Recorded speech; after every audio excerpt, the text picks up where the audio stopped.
On today's World Insight, 15 nations across the Asia-Pacific signed the RCEP trade agreement. What will this mean for post-pandemic economic recovery? This will be a good signal that East Asia is back in business. And double development dynamics is the buzzword for the 14th five-year plan. Can China withstand external pressures to reach its economic targets? Because of past years, anti-globalization and also protectionism, to make China has to think about what is the alternative for our company.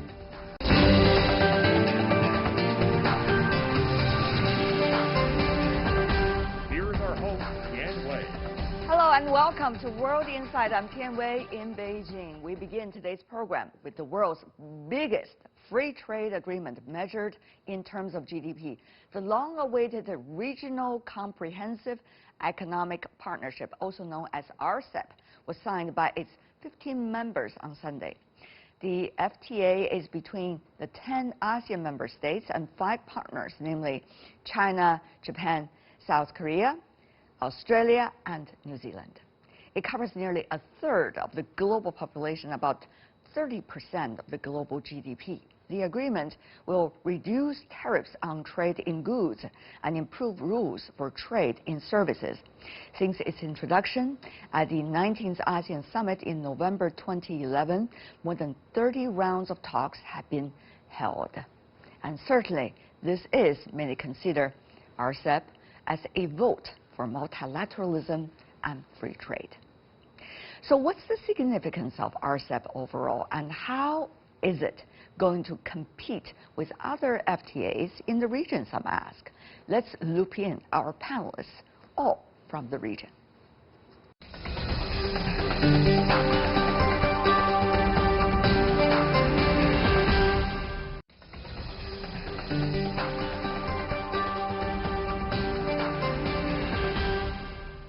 And for more on RCEP, joining us in Beijing, Zhu Jiangong, professor of PBC School of Finance of Tsinghua University. In Tokyo, Lin Tan-Wai, adjunct research fellow from the National University of Singapore. And in Bangkok, Thitinan Sutirak, professor and director of the Institute of Security and International Studies from Chulalongkorn University, Faculty of Political Science. Gentlemen, welcome to the program. This is good news. However, before we celebrate it at 100%, we need to know that countries involved need to confirm, and there is a process in every country. So how far are we from a real deal, Professor Zhu? Well, all countries, the 15 member countries need to sign. However, I guess we see different directions in Asia. While we know U.S. and even European, it's some of go back to the globalization, but in China, the opening up, it's a speed up. So I'm optimistic for that will be signed soon. The major reason is because the largest economy in this region, China, actually speed up on the opening up, on the trade liberalization. As long as China want to push, I think that opening up will be very quickly established. Professor Thitinan Sutirak, what is your take on this? As a member of the ASEAN, how is Thailand articulating this? Well, I think it's a big milestone for regional trade liberalizations in a uncertain and anxious multilateral trade environment. As we can see, the multilateral trading system has broken down. It's not been an international agreement for some time. So short of that, there's been second-best outcomes like the CPTPP. I think it's very important for Thailand because Thailand has had some domestic political difficulties, and as a result, Thailand has not been able to sign on to any FTA agreement for some time. So RCEP is the first major FTA agreement for Thailand, but also very important for ASEAN. This is an ASEAN-centered agreement. It was organized and arranged and peddled and by ASEAN countries. This year being signed in Vietnam as the chair of ASEAN. So I think it provides some momentum and some focus for the ASEAN countries that they're still central in this regional liberalization. ASEAN centrality is still important. Beyond that, I think for East Asia, for China and Japan, this is the Northeast Asia agreement as well, together with Southeast Asia, together with Australia and New Zealand. Without India, I think that's something to be noted. India pulled out. This agreement could have been signed even last year. I mean, they were finalizing it. I think the sticking point was India's participation. And I think some countries wanted to wait and allow India to fully join, but India pulled out. So now it's just Northeast Asia, Southeast Asia, Australia, New Zealand. The agreement, RCEP, streamlines and consolidates a lot of the FTAs that the member countries, member economies already have with each other. So I think overall, it's something to be, I think, praised and congratulated, and also to realize that it's just still a step in the right direction, short of a multilateral trade liberalization agreement. Mr. Lim, your take. Yes, of course, Singapore is very excited about this free trade agreement. It looks forward to working with its ASEAN colleagues, Northeast Asian colleagues, Oceanic colleagues, for making this agreement possible. Singapore and many other countries believe that it will create jobs, but looking beyond that, Singapore is already looking forward to a post-pandemic recovery. And this would definitely help with the post-pandemic recovery because it breaks down barriers for products within the region. Now, the RCEP is even more extensive than bilateral FTA agreements.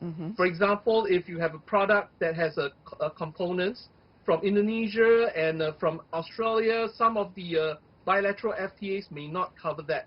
But when you have the RCEP in place, that means within the region, all products with different components will be able to move freely. Also, in the far future, it is possible for both RCEP and CPTPP to admit future members. That's always a possibility. If the conditions are right, China may join CPTPP.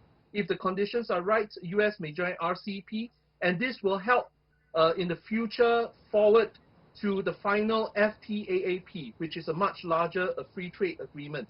Professor Titharan Santhonthirak, one of the things people have been wondering about, of course, is the Indians' participation, but also what's going to be the role of the United States as that country is still going through its domestic political storm as we speak about its election.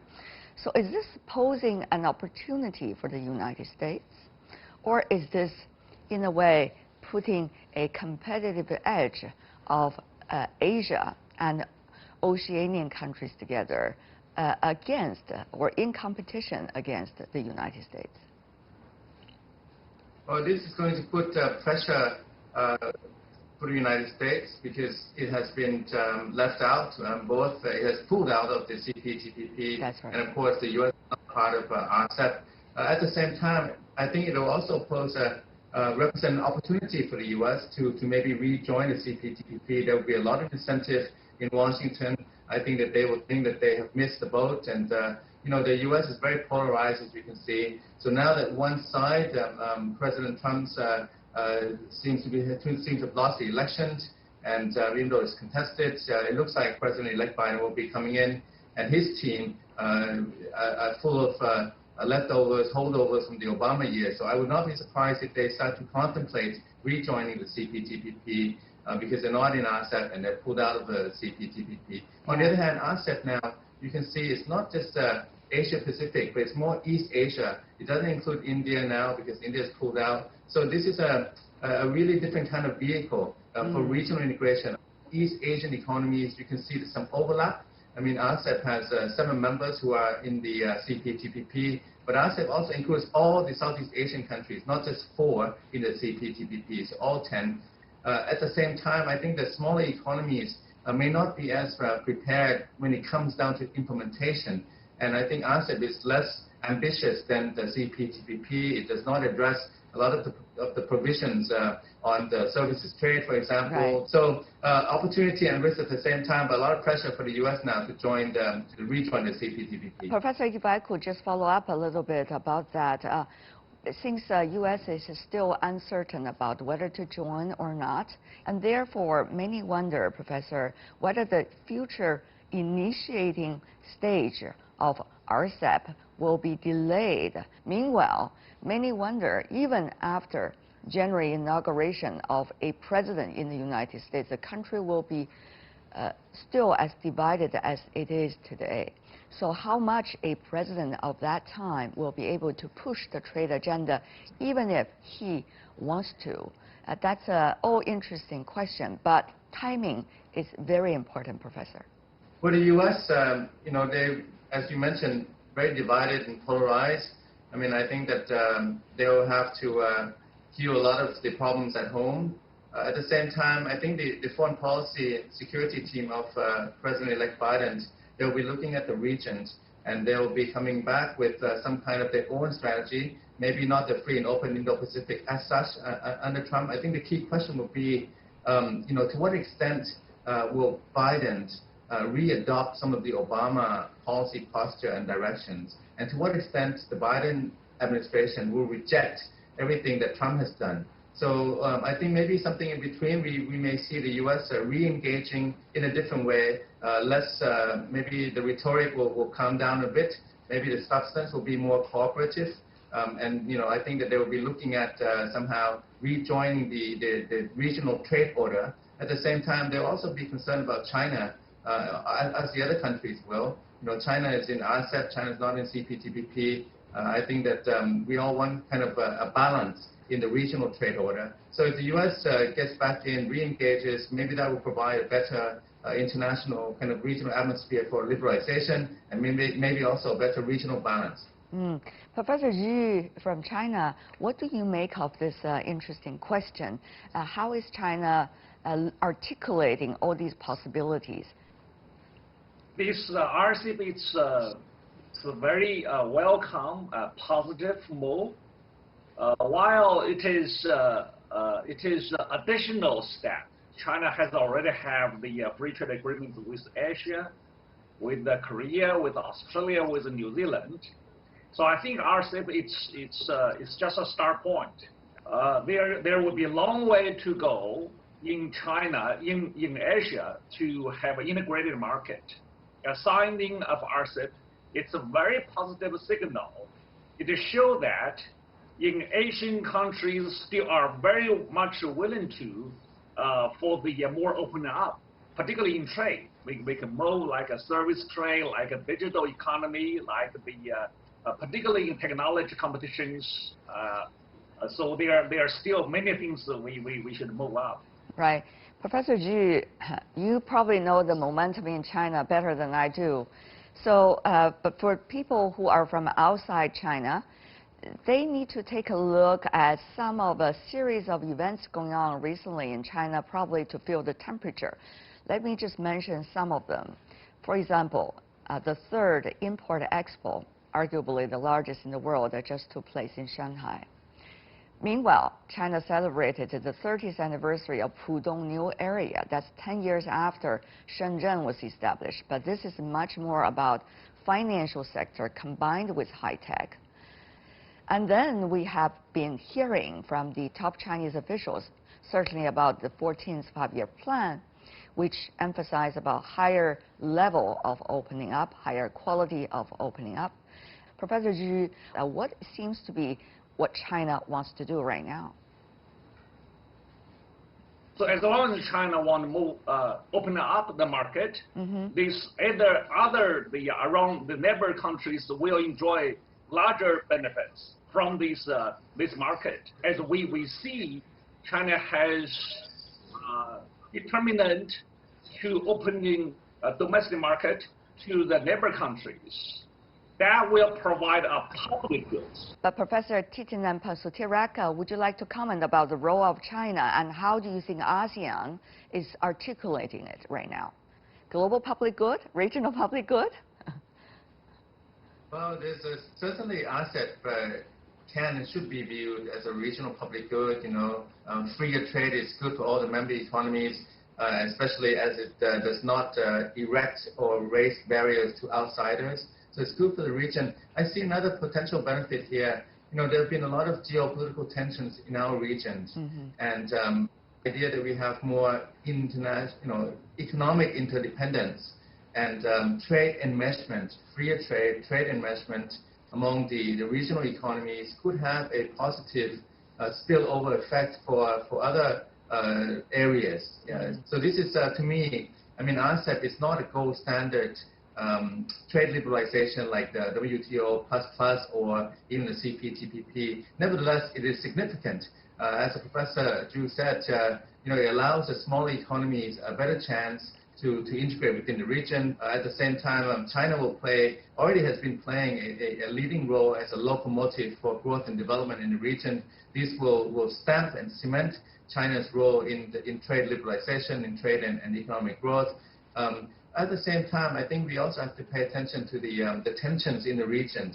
And these are serious tensions. So RCEP could provide a platform, a bridge for resolving some of these regional tensions, because it creates goodwill, positive gestures in the trade realm, and that I think could spill over into the other geopolitical tensions we have. So it's something to build on. It's not automatic. Earlier, there were certain delays of the discussion due to various issues, the momentum, and the political atmosphere. Now, finally get it done. How is Singapore looking at China at this point in this? Now, with the RCEP, that means that it is not just between East Asian entities like ASEAN and China, but it includes Oceania as well as Northeast Asia. So this can only mean symbolically very well and positively signals for free trade in the region. Of course, the role of China is very important. It is the largest player within the RCEP. At the same time, this trade pact is also ASEAN-centric.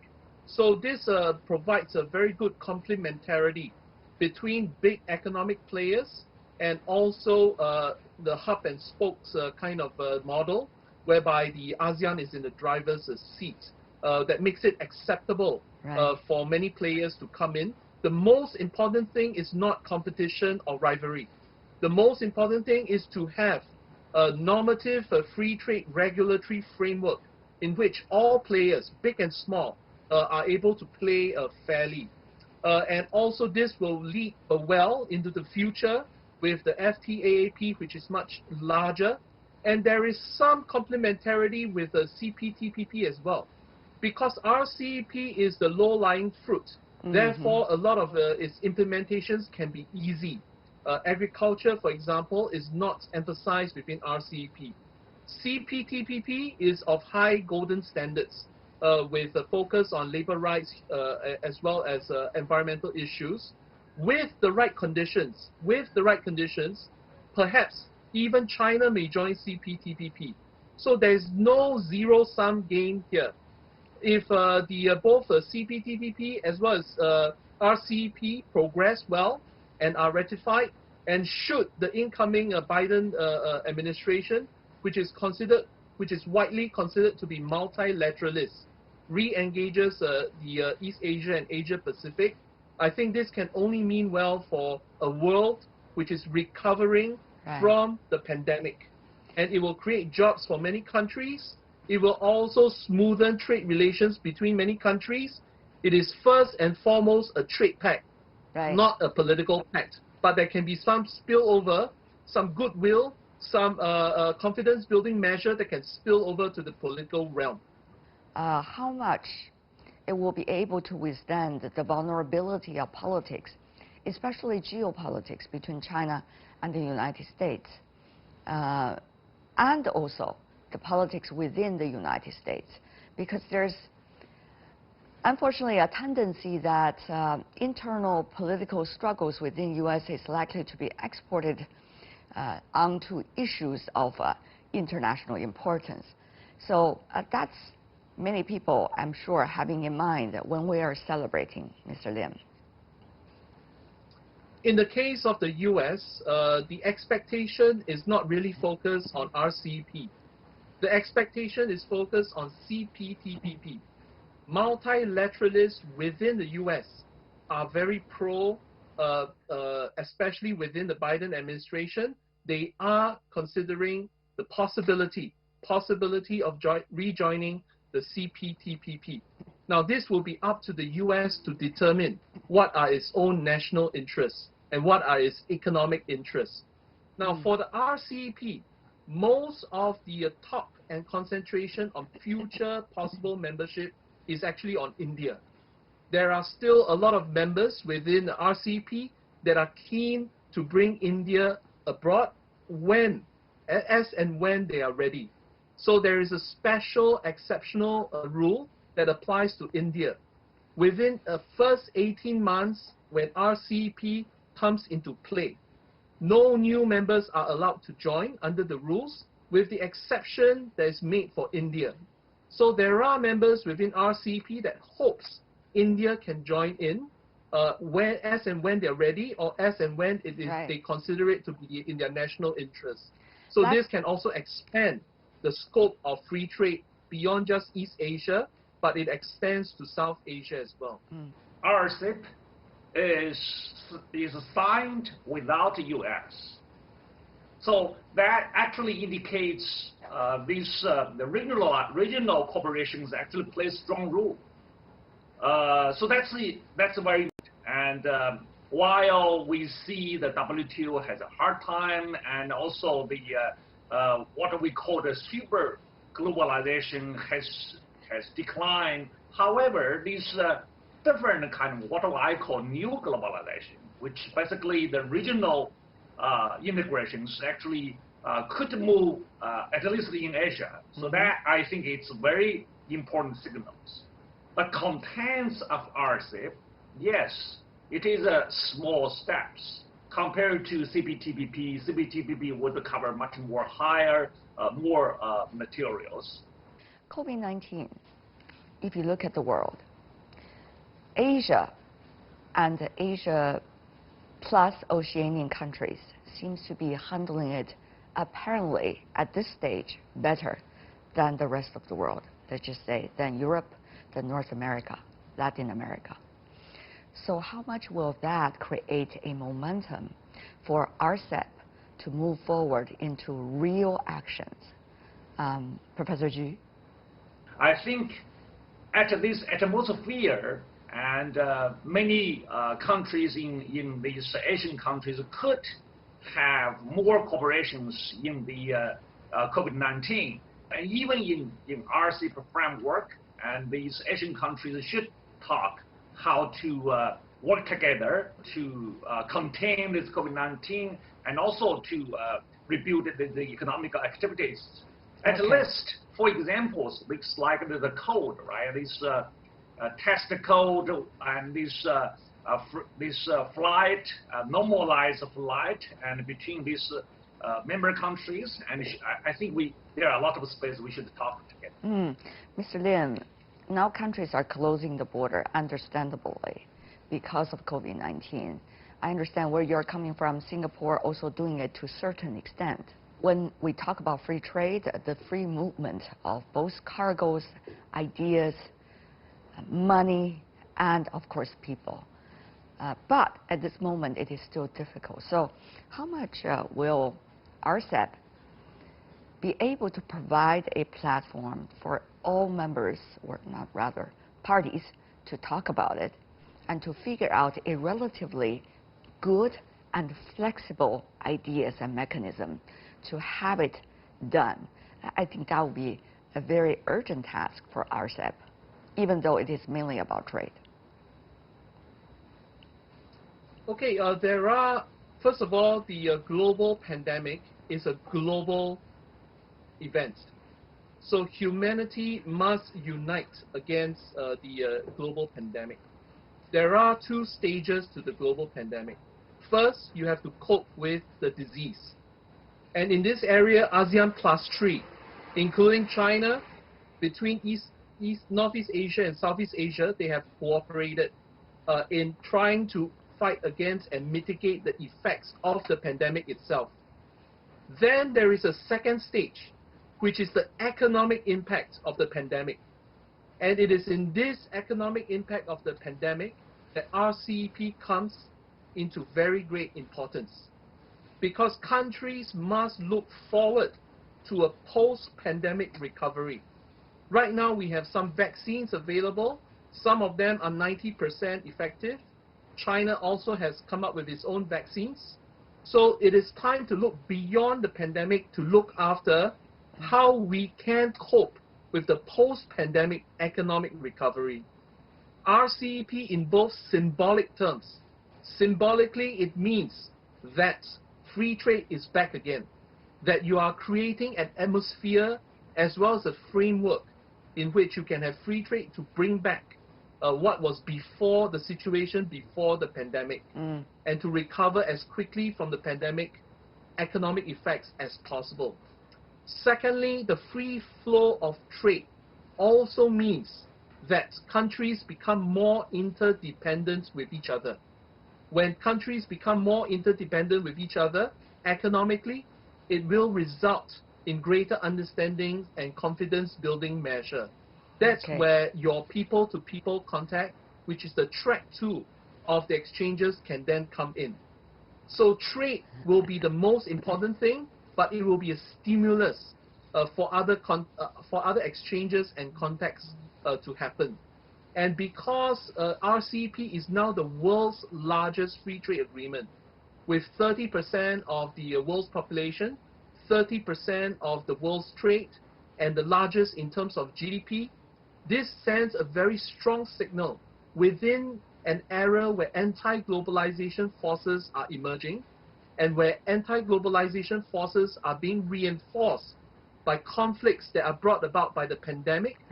This will be a good signal that East Asia is back in business, that Asia Pacific can be back in business, and that countries can recover faster. It is also symbolically a sign that East Asia is united to fight the economic impact stage of the pandemic. Not just the pandemic itself, but the post-recovery stage. Certainly what you have just said, Professor, we need to look much beyond just the next 2 to 3 years to look at the bigger picture.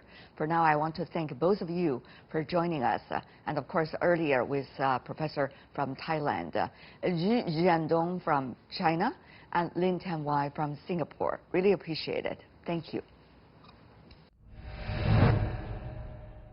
And you're watching World Insight with me, Tian Wei. Coming up in the program, double development dynamics is the buzzword for the 14th five-year plan. Can China withstand external pressures to reach its economic target? Welcome back. This is World Insight with me, Tian Wei. Next, let's take a look at China's economic development and China's agenda for reform and opening up. The country has laid out its major social and economic development targets for the 14th five-year plan. China will speed up a new development pattern where domestic and foreign markets can boost each other, also known as double development dynamics. But what does it mean for China's economy with the uncertainties of geopolitics and the spread of COVID-19 still in different parts of the world? What are the challenges and opportunities facing the country if the target is that? Recently, on the sideline of this year's China Development Forum, I talked to Professor Hai Wen, the Dean of Peking University HSBC Business School. Our conversation begins with the current stage of reform and opening up policy.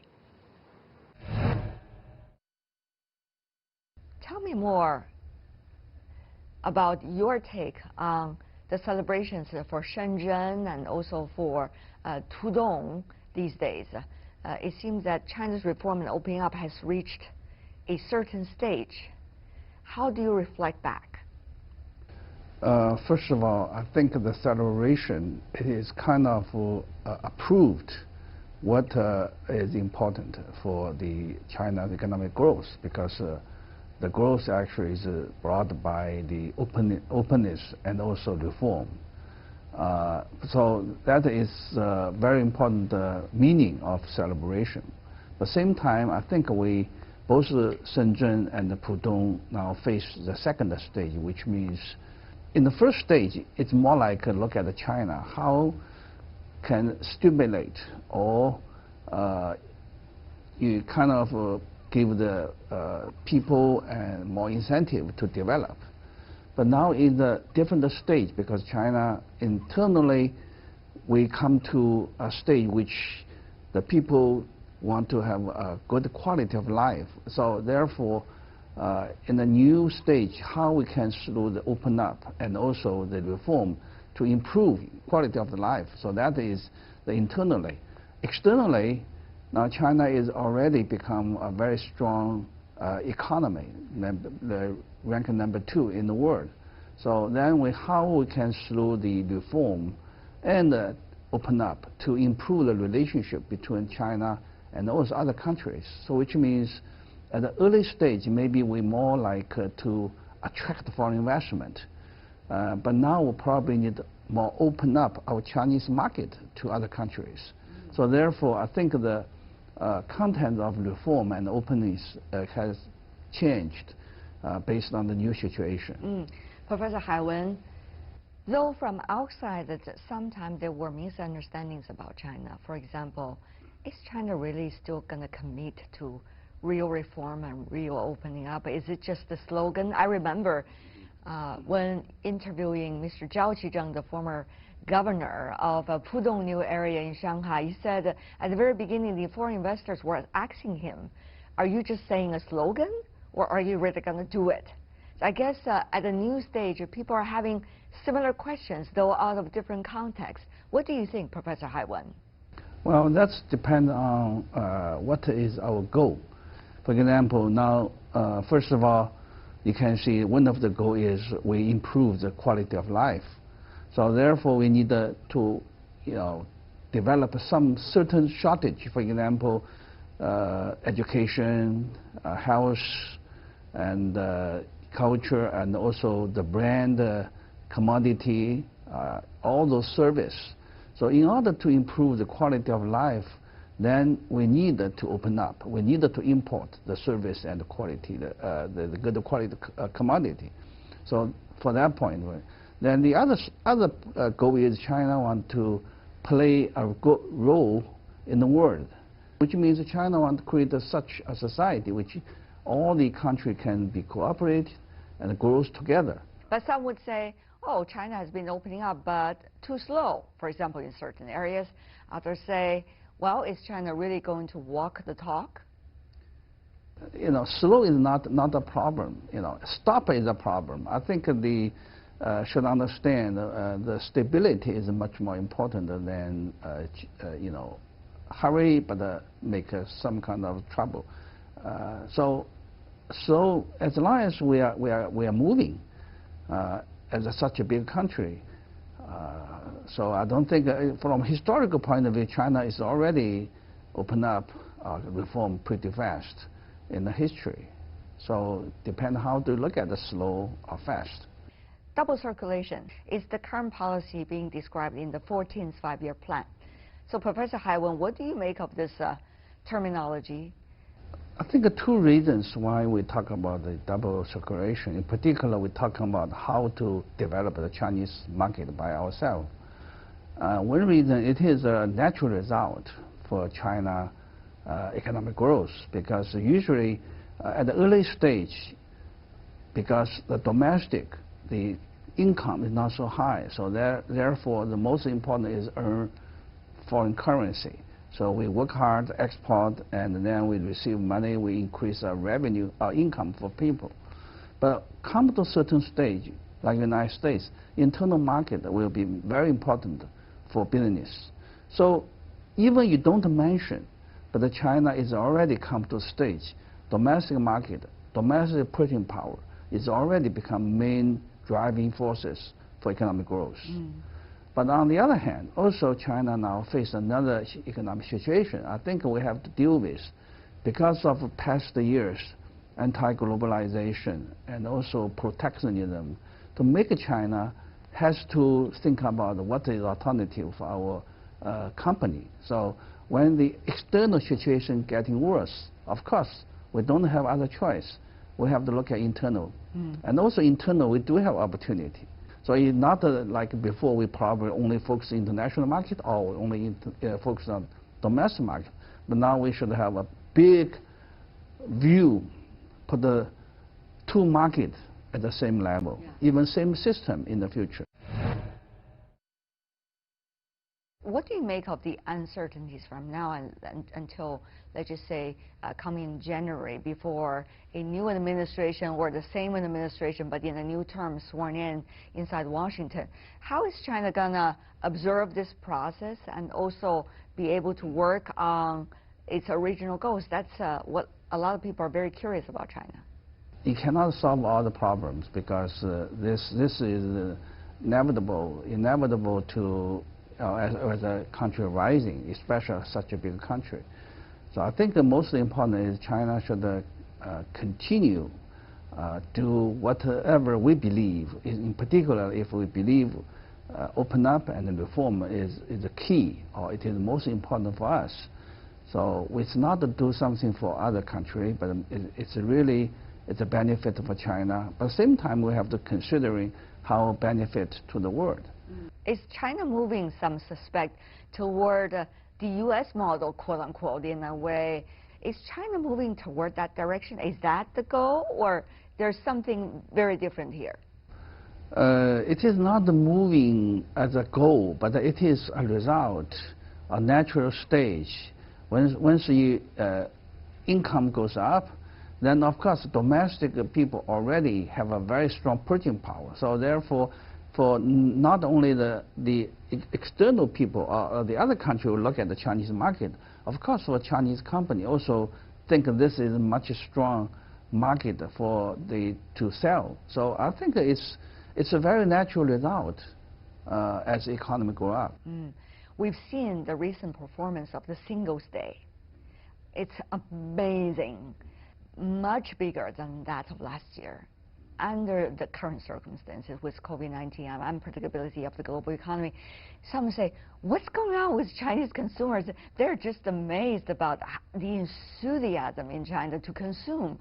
Professor Haiwen, how do you see this phenomenon?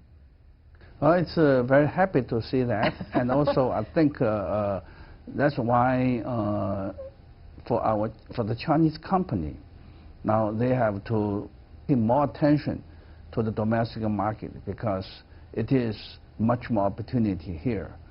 But at the same time, we should let outside know that, not just the import from China, but also sometimes you should think about how to export to China. So that is the new situation and also a new stage. Yeah, we noticed that even though there has been a deadlock within WTO system, regional trade mechanism has been taking on a rise. RCEP, for example, is one of it, regionally in the Asia-Pacific region, for example. So how do you see regional mechanism like this and platforms will be able to solve some of the problems that we have with global trade under this very difficult circumstances when most of the countries are closed down because of COVID-19, even though the flow of trade is still going on, but people are worried about this potential. So how will these regional mechanisms be able to serve their purpose? We are more interested in the multilateral system. I think that is still should be a goal for China instead of focus on the regional. Because regional has some benefit, but at the same time it's a little bit exclusive to other regions. So I think to solve the problem of the COVID-19, this temporary situation, I still believe this will go away anytime, maybe next year. So this will be not the last forever. So we still should believe, in particular, in this situation, the protectionism and isolation, we still have to believe the multilateral system, that WTO, will be much better than the regional agreement. We're seeing something that we have never seen before, all of us. A global pandemic of this scale have never happened in our lifetime, mostly. So the global economy, at the same time, the divide of wealth and all existing at the same time. So, Professor Haiwen, if you could give a word or two about what to hold on to so that we could face the challenge today and be able to move on, What would be that word? What would be that direction? Calm, persistent. So, which means we face challenge, but we must be very calm and not be disturbant. But at the same time, we should persistent on something, value, and also the path of growth and beliefs. Thank you so much, sir. Thank you. That's all the time we have for today. If you'd like to see more, search World Insight or check out our YouTube channel. You can also follow us on Twitter and Facebook. I'm Tian Wei on behalf of the team. Thanks for watching.